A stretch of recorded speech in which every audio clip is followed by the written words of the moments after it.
राधे राधे। आज मैं आपको मासिक शिवरात्रि की कथा सुनाती हूँ।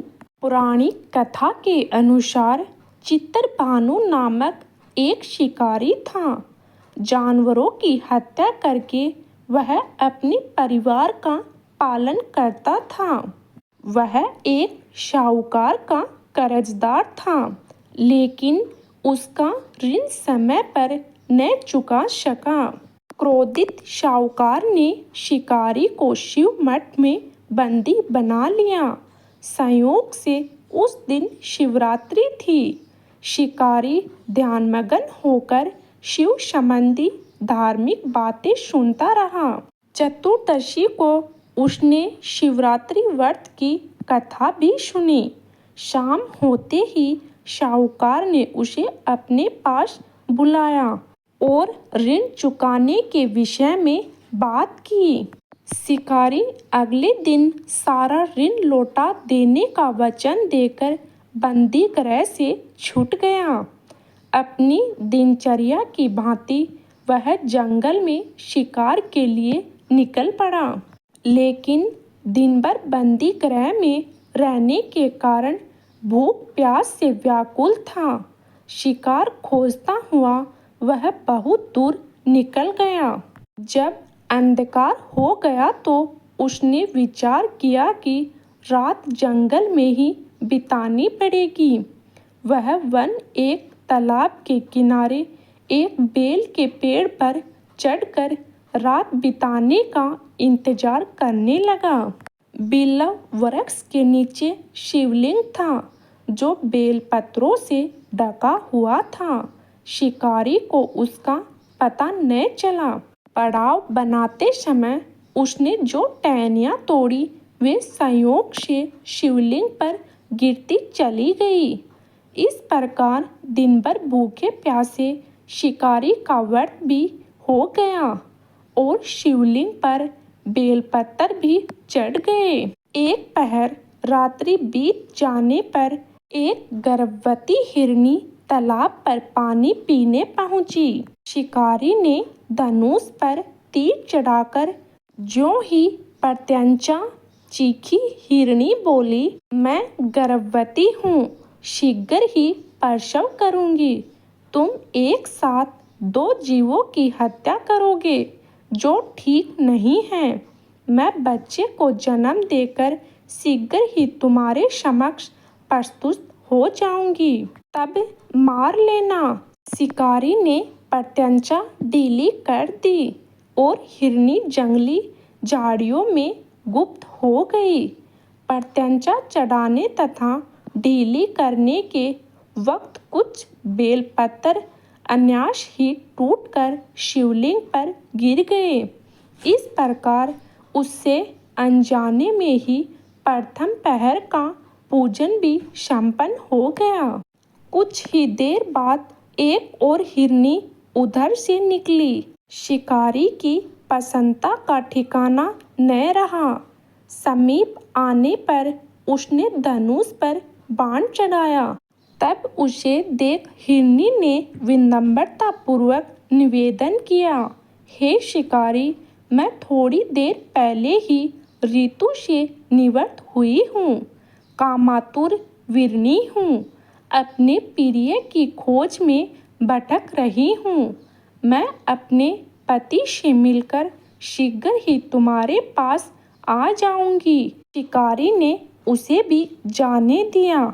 2 बार शिकार खोजकर उसका माथा ठनका। वह चिंता में पड़ गया। रात्रि का आखिरी पहर बीत रहा था।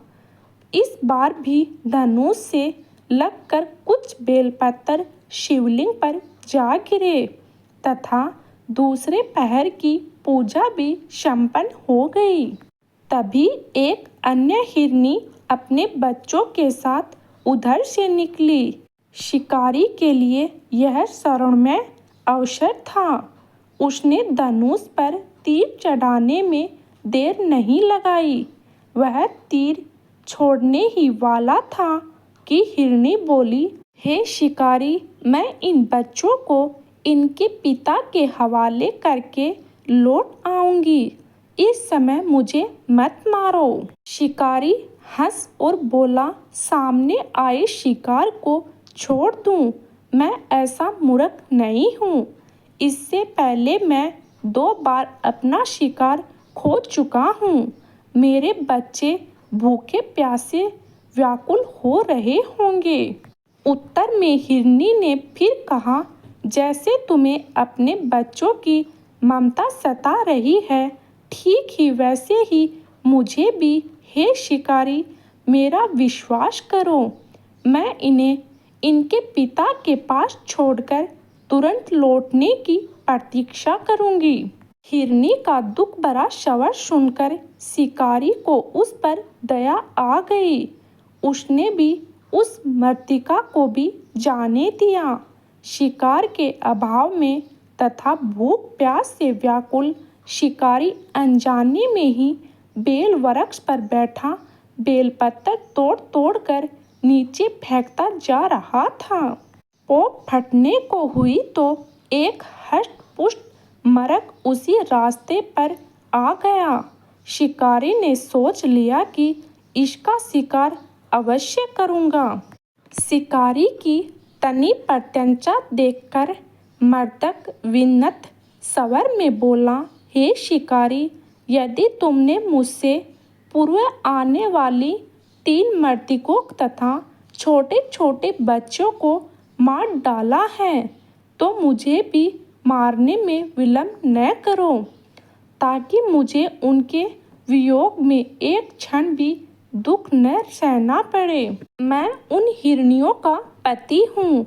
यदि तुमने उन्हें जीवन दान दिया है तो मुझे भी कुछ क्षण का जीवन देने की कृपा करो। मैं उनसे मिलकर तुम्हारे समक्ष उपस्थित हो जाऊंगा। मरक की बात सुनते ही शिकारी के सामने पूरी रात का घटनाचक्र घूम गया। उसने सारी कथा मरक को सुना दी। तब मरक ने कहा, मेरी तीनों पत्नियां जिस प्रकार प्रतिज्ञाबद्ध होकर गई हैं, मेरी मृत्यु से अपने धर्म का पालन नहीं कर पाएंगी। अतः जैसे तुमने उन्हें विश्वास पात्र मानकर छोड़ा है, वैसे ही मुझे भी जाने दो। मैं उन सबके साथ तुम्हारे सामने शीघ्र ही उपस्थित होता हूँ। शिकारी ने उसे भी जाने दिया। इस प्रकार प्रातः हो गई। उपवास, रात्रि जागरण तथा शिवलिंग पर बेलपत्र चढ़ने से अनजाने में ही पर शिवरात्रि की पूजा पूर्ण हो गई। पर अनजाने में ही की हुई पूजा का परिणाम उसे तत्काल मिला। शिकारी का हिंसक हृदय निर्मल हो गया। उसमें भगवत शक्ति का वास हो गया। थोड़ी ही देर बाद वह मरक सपरिवार शिकारी के समक्ष उपस्थित हो गया, ताकि वह उनका शिकार कर सके। किंतु जंगली पशुओं की ऐसी सत्यता, सात्विकता व सामूहिकता, प्रेम भाव देखकर शिकारी को बड़ी ग्लानि हुई। उसने मरक परिवार को जीवन दान दे दिया। अनजाने में शिवरात्रि का व्रत पालन करने पर शिकारी को मोक्ष और शिवलोक की प्राप्ति हुई। बोलो शंकर भगवान की जय। अगर आपको मेरे द्वारा सुनाई गई कथा अच्छी लगे तो कमेंट तथा लाइक जरूर करें और सब्सक्राइब करना न भूलें। धन्यवाद।